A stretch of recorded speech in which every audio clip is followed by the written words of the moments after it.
नमस्कार, आप तक लाइव देख रहे हैं आप और मैं हूं आपके साथ राकेश कुमार। अभी मैं हूं धनबाद में। ये है धनबाद थाना, धनबाद। तो अभी ये जो आंदोलन हो रहा है ये कांग्रेस पार्टी की तरफ से हो रहा है और जीएसटी और महंगाई को लेकर के ये आंदोलन हो रहा है। इसी को कवर करने के लिए हम अभी पहुंचे हुए हैं। तो कांग्रेस के एक नेता हैं, उनसे हम अभी बात करेंगे और वैभव सिन्हा जी से। अभी हम बात करते हैं कि ये जो आंदोलन है ये किस किस विषयों पे यहाँ पे आंदोलन जो है किया जा रहा है और क्या क्या जो है समस्याएं हैं उस पे। तो सर, सबसे पहले आपका तो परिचय हो ही गया है, तो ये जो आंदोलन है खास करके ये किस लिए किया जा रहा है? देखिए, आज देश में महंगाई चरम सीमा पर है, बेरोजगारी चरम सीमा पर है, भ्रष्टाचार चरम सीमा पर है। एक अहंकारी राजा दिल्ली के तख्त पे बैठा हुआ है और वो किसी के सुध लेने की उसे कोई परवाह नहीं है। देश की जनता क्या सामना कर रही है, किस स्थिति में गुजर बसर कर रही है, इसका सुध लेने की उसे कोई कोई उसका कोई अंदेशा नहीं है, उसकी कोई चाहत नहीं है। इसी के विरोध में आज भारतीय राष्ट्रीय कांग्रेस पूरे भारतवर्ष में महंगाई, बेरोजगारी और भ्रष्टाचार के खिलाफ और सरकारी तंत्र का जो दुरुपयोग किया जा रहा है विपक्ष को प्रताड़ित करने के लिए, उसके विरोध में आज हम लोग पूरे देश में सड़क पर उतरे हैं और इसका विरोध कर रहे हैं। ठीक है, इसका मतलब ये बहुत जितनी भी समस्याएं हैं सारे समस्याओं को लेकर के जो है आप लोग ये आंदोलन कर रहे हैं वर्तमान में। वर्तमान में मेरा अभी एक आपसे भी फिर से मेरा एक सवाल रहेगा, क्योंकि इसके पहले भी मैंने पूछा है, लेकिन ये चूंकि सवाल मायने रखता है इस देश के लिए। अभी जो अशोक स्तंभ है उस स्तंभ के अंदर जो है बदलाव किया गया है। अभी अभी जो उद्घाटन हुआ है वहां पे दिल्ली में, हाँ, पहले वाला जो स्तंभ है आप देख रहे होंगे थोड़ा सा शांत मुद्रा में है और ये जो अशोक जो शेर का जो मुंह है ये बिल्कुल भी खुला हुआ है। तो ये इस तरीके से जो हमारा जो इतिहास है उसके अंदर जो ऐतिहासिक चीजें हैं उसके अंदर जो नरेंद्र मोदी जी जो बदलाव कर रहे हैं उस विषय में आप क्या कहना चाहते हैं? देखिए, आज हमारे देश का दुर्भाग्य है कि ऐसे लोग सत्ता पे बैठे हैं, सत्ता पे काबिज हैं, जिन्होंने कभी स्वतंत्रता आंदोलन में भाग नहीं लिया हुआ। स्वतंत्रता सेनानियों के विरुद्ध उन्होंने षड्यंत्र किया और जब से ये सत्ता में आए हैं लगातार ये संविधान के साथ छेड़छाड़ कर रहे हैं। जो हमारी व्यवस्था बनी हुई है उसके साथ छेड़छाड़ कर रहे हैं और कहीं ना कहीं इनकी पूरी मंशा जो हमारे प्रतीक हैं, जैसे राष्ट्रीय स्तंभ है, अशोक स्तंभ है, हमारे जो प्रतीक है, संविधान है, जो दलितों को सुरक्षा देने के लिए संविधान बनाया गया था, उसके साथ छेड़छाड़ करके, हमारे इतिहास के साथ छेड़छाड़ करके, हमारे संविधान के साथ छेड़छाड़ करके पूरी इनकी एक जो साजिश रची जा रही है, भारत में एक तानाशाही व्यवस्था बनाने की साजिश रची जा रही है। और कहीं ना कहीं ये जो अशोक स्तंभ के साथ छेड़छाड़ किया गया है, जो नए जो बन रहा है सेंट्रल विस्टा में जो अशोक स्तंभ बन रहा है, उसके साथ छेड़छाड़ करके ये देश की नब्ज को टटोलने का प्रयास कर रहे हैं कि जनता की किन बातों का विरोध करेगी, कब तक विरोध करेगी और कितना विरोध करेगी, और कहीं ना कहीं एक तानाशाही व्यवस्था की तरफ देश को ठेलने का प्रयास किया जा रहा है। मैं देख रहा हूं कि जिस तरीका से भाजपा की जैसे कांग्रेस की जब सरकार थी 2014 के पहले, उस समय भाजपा जिस तरीका से विरोध करती थी, जिस आक्रोश के साथ जो विरोध करती थी किसी भी चीज का, उस तरीका से कहीं ना कहीं कांग्रेस में देख रहा हूं कि इसमें जो है असफल नजर आ रही है। वो आक्रोश नहीं है और यूनिटी भी मैं देख रहा हूं कि जो यूनिटी होनी चाहिए वो यूनिटी नहीं है। तो इस तरीके से क्या आप लोग भाजपा से लड़ पाएंगे? देखिए, आप आज देख सकते हैं कि पूरे भारतवर्ष में कांग्रेस पार्टी एक साथ पूरे भारतवर्ष में प्रदर्शन कर रही है, विरोध कर रही है, तो ये अपने आप में एक यूनिटी की बात है। पूरा देश एक है। कांग्रेस देश के हर शहर में आज विरोध हो रहा है वर्तमान सरकार का, तो यूनिटी है। और जिस परिवार से आते हैं, बड़ा परिवार है, हम लोकतांत्रिक व्यवस्था में कहीं ना कहीं कुछ ऊंच नीच लगी रहती है, किसी को खुशी होती है, किसी को दुख होता है, कहीं असहमति होती है, और यही हमारे लोकतंत्र की खूबसूरती है। अगर सब कोई सहमत हो जाए तो तानाशाही व्यवस्था हो जाएगी। लोकतंत्र की खूबसूरती है कि हाँ, हो सकता है हमारी किसी से समझ ना बनती हो, असहमति हो, तो असहमति का आदर करना चाहिए। और 70 सालों तक कांग्रेस ने यही किया कि सबको साथ लेके चला। तत्कालीन प्रधानमंत्री इंदिरा गांधी जब विदेश में प्रतिनिधिमंडल भेजना था, तो उन्होंने विपक्ष के नेता अटल बिहारी वाजपेयी को भारत का प्रतिनिधित्व करने के लिए भेजा।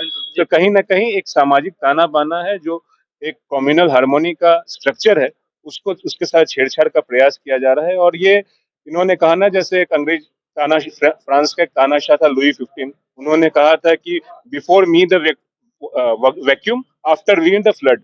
मतलब मुझसे पहले कुछ नहीं था और मेरे जाने के बाद कुछ नहीं रहेगा। मतलब 2000 से पहले भारत का इतिहास इनके हिसाब से 2014 से ही स्टार्ट होता है, और ये जब चले जाएंगे तो भारत का इतिहास खत्म हो जाएगा। इन्होंने ऐसा ही व्यवस्था बना रखी है, ऐसी ही इनकी मानसिकता है। जैसा कि आपने अभी कहा कि जब सरकार थी इंदिरा गांधी जी उस समय थी तो अटल बिहारी जी को प्रतिनिधि बना करके भेजी थी, लेकिन यहाँ भाजपा तो कह रही है कि हम कांग्रेस को बिल्कुल खत्म कर देंगे, कांग्रेस मुक्त भारत बनाएंगे। इस विषय पे आप क्या कहना चाहते देखिए, हमारे नेता राहुल गांधी ने कहा है, देश के डीएनए में कांग्रेस है, देश के कण कण में कांग्रेस बसा हुआ है। आज भारत का निर्माण हुआ है, देश को स्वतंत्रता मिली है, संविधान का गठन हुआ है, अखंड भारत का निर्माण हुआ है, तो कहीं न कहीं कांग्रेस की ही उसमें भूमिका है। अब हमने, कहते हैं ना, हम लाए हैं कश्ती को संभाल हैं? के, हम लाए हैं तूफान से किश्ती को निकाल निकाल के, के। मेरे देश को रखना बच्चों संभाल जी के। बिल्कुल। तो कहीं न कहीं हमारी कांग्रेस पार्टी तमाम गोरों से लड़ी और आज हम चोरों से लड़ रहे हैं। एक मेरा सवाल रहेगा, इसी के बाद जो है हम लोग इस जो है वार्ता को विराम देंगे। सवाल मेरा ये है कि भाजपा जो है पूरे देश में झंडा बंटवा रही है कि हर घर में झंडा लगना चाहिए, और आरएसएस ने भाजपा के सरकार को बनाया है, ये सब लोग जानते हैं। भाजपा नहीं होती अगर आरएसएस नहीं होता, तो क्या आरएसएस अपने आईडी पे भारत का झंडा लगा रहा है? आरएसएस देखिए, ये वही लोग हैं जिन्होंने तकरीबन 40 साल 45 साल 52 साल तक अपने 52 कार्यालय साल पे कांग्रेस का झंडा, भारत का झंडा नहीं नहीं फहराने दिया। इन्होंने भारत के झंडे का विरोध किया, स्तंभ का विरोध किया, संविधान का विरोध किया। ये वही लोग हैं जिन्होंने भारत के स्वतंत्रता आंदोलन को हाईजैक करने की कोशिश किया, उसको परेशान करने, लोग स्वतंत्रता सेनानियों का के खिलाफ षड्यंत्र किया। ये तो अंग्रेजों से मिले हुए थे सर, ये तो मुखबिरी करते थे अंग्रेजों का। आरएसएस वाले सारे अंग्रेजों की मुखबिरी करते थे, हमने भी इतिहास पढ़ा है।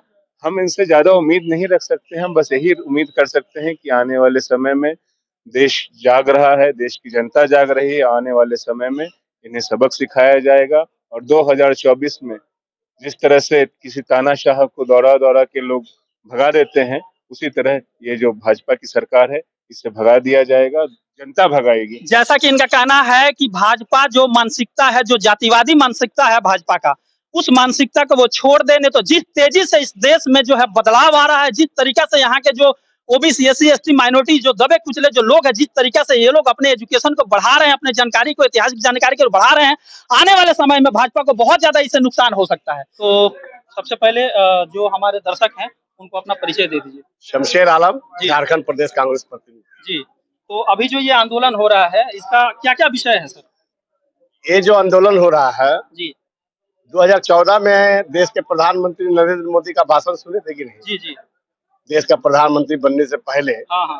बड़ा लोक लुभाने सपने दिखला रहे थे हिंदुस्तान की जनता को कि हमें देश का प्रधानमंत्री बनाओ, भ्रष्टाचार मुक्त सरकार देंगे, अच्छे दिन लाएंगे, महंगाई कम करेंगे, 15 लाख देंगे, 15 लाख देंगे, ये सारे लोक लुभाने, 2-2 करोड़ नौकरी देंगे, प्रत्येक साल नौजवानों को 2-2 करोड़ रोजगार देंगे, नौकरी देंगे। दे भी दिए हैं। आप देख ही रहे हैं कि कांवड़ में सब लोग नौकरी लेने तो जा ही रहे हैं। हाँ, तो ये उसी को लेकर के आज 8 वर्ष हो गया। जी आए दिन देश के प्रधानमंत्री झूठ बोलते हैं, जी सिर्फ जुमलाबाजी करते हैं, जी जी और देश की जनता महंगाई से त्राही त्राही है। जो सिलेंडर यूपीए सरकार के समय में जो ये सिलेंडर लेकर के नाचा करते थे सड़कों पे, स्मृति ईरानी हो, इनके अंधभक्त भाजपा के और लोग जो हो, वो सिलेंडर लेकर के 10 रुपया 5 रुपया बढ़ता था, ये सड़कों पे सिलेंडर लेकर के नाचते थे। आज सिलेंडर, गैस सिलेंडर 1111 रुपया हो गया, लेकिन कोई पूछने वाला नहीं है सर। हम तो देख रहे हैं जो कांग्रेस पार्टी है, कांग्रेस पार्टी भी कहीं ना कहीं, देखिए विरोध के मामले में हम खुद देख रहे हैं कि कांग्रेस पार्टी यहाँ पे बिल्कुल भी असफल है। जिस तरह से कांग्रेस के सरकार में जो भाजपा सरकार, भाजपा के जो भी नेता थे, जिस तरीका से आंदोलन करते थे, क्या आप लोग अभी उस तरीका से आंदोलन कर पा रहे हैं? बता रहा हूँ, ये जो अडानी और अंबानी के जो गोदी मीडिया है जी, वो बहुत 24 घंटा जी देश की जनता को बरगलाने का काम करते हैं। आपके पास सोशल मीडिया है ना, सोशल मीडिया को आप मजबूत कर, मीडिया में भी देख रहे हैं हमारे देश के नेता राहुल गांधी लड़ रहे हैं जी। जब महंगाई की बात करते हैं, बेरोजगारी की बात करते हैं, नौजवानों को रोजगार की बात करते हैं जी, तो ये नरेंद्र मोदी जी ईडी को आगे करके राहुल गांधी को डराने का कोशिश कर ये रहा तो है। बिल्कुल तानाशाही चल रहा है। अभी कुछ दिन पहले आपने देखा है कि जो अशोक स्तंभ है, हमारे जो पूर्वज थे अशोक सम्राट, उनका जो स्तंभ है जिससे सरकारी संस्थाएं चलती हैं, जिसके मोहर से, उस समय बदलाव किया गया है। आप देख रहे होंगे संविधान में ये चीज लिखा हुआ है कि जो भी यहाँ का जो भी प्रतीक है, तो उसमें कोई भी बदलाव करना ये गैर कानूनी है। फिर भी अभी तक कोई कार्रवाई नहीं हुई है और कोई भी विपक्ष का पार्टी इस पे आवाज नहीं उठाया। मैं देख रहा हूँ, और जो अशोक का स्तंभ है उसके अंदर ये भी बदलाव हुआ है। आंदोलन हर विषय पे होना चाहिए, तो इस विषय में आप क्या कहना चाहते हैं? नरेंद्र मोदी के हर गलत क्रियाक्रम, जो गलत काम करते हैं जी कांग्रेस पार्टी, हमारे नेता राहुल गांधी, सोनिया जी हर कदम पर उसका विरोध कर रहे हैं। बिल्कुल निश्चित रूप से आप जो इतना भी जो चिल्ला चिल्ला करके आप भी पीड़ित है, आज कांग्रेस पार्टी हर क्रियाक्रम को हम लोग कर रहे हैं। आज तो पूरे हिंदुस्तान में महंगाई के नाम पर कांग्रेस पार्टी सड़क पे है, गिरफ्तार हो रहे, गिरफ्तारियां दे रही है।